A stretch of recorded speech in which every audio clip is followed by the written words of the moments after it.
Well, let's talk about camp. How was it for you? Feel good and strong? I feel good and strong. Did a little different this time, preparing for 145. I kept my strength training in there. Last time I cut to 145, I was more focused on the cardio aspect because I was worried about making 145. But this time, I kept my kettlebells and my regiment the same, and I feel good. Feel strong. Well, you said you switched some things up. What did you switch up?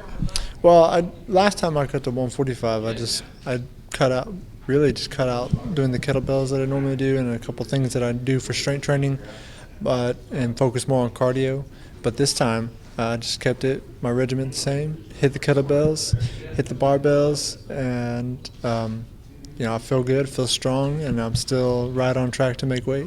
Was that because for some that might not know, is that you're just afraid of bulking up? If you would do too much strength training, you'd build too much muscle mass where you want to kind of thin it down now? Yeah, I mean, last time I cut to 145, it was my first time, and I was nervous about making weight, so I didn't know. I didn't know, I didn't have the knowledge, and I was like, well, maybe if I cut out the strength training and the weights, and maybe I can slim down on muscle mass and make the weight a little easier, but it's just trial and error, and this time I feel much better around. And I know you've had some really, really tough fights recently, had some tough losses that came out, but you're coming into this tournament with equal footing with all the other guys that are coming in possibly undefeated on winning streaks. You're 4 fights away from getting that title and getting $1 million, right? So that's got to feel good, right? Yeah, in my mind, this is a fresh start for me. I mean, I'm putting all that behind me in the past. I've been down and out before. Bellator gave me a second chance. I see this as another opportunity. And if you look at my last time, I was down and out on an 0-2 streak. I came back and won 4 fights. So what does that tell you?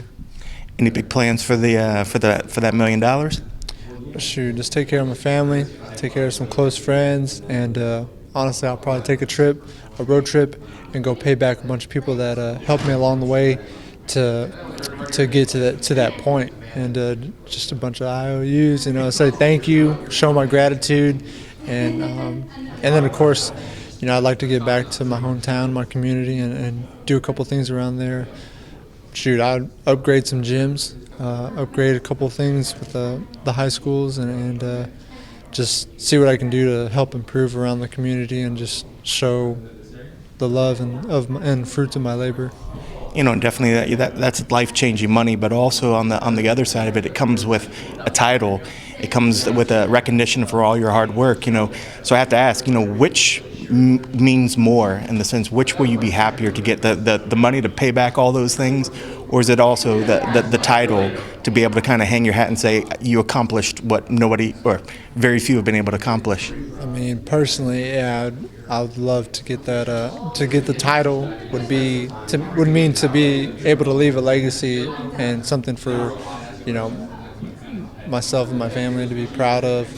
But to be honest, in my heart, if I could give back to my community, like where I'm my hometown, that would mean a lot more to me than a strap around my waist. But at the same time, I'm not going to argue with that. That's great.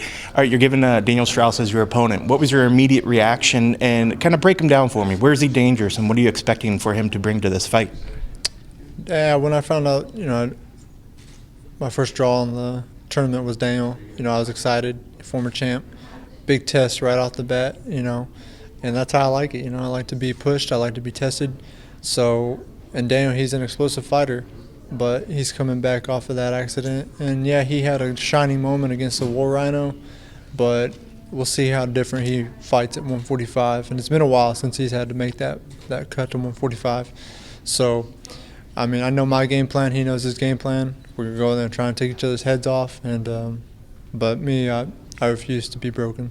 And just finally for me, I know you don't want to give specifics, but keys to a victory, what certain things need to really happen to make sure that you get your arm raised at the end of the night?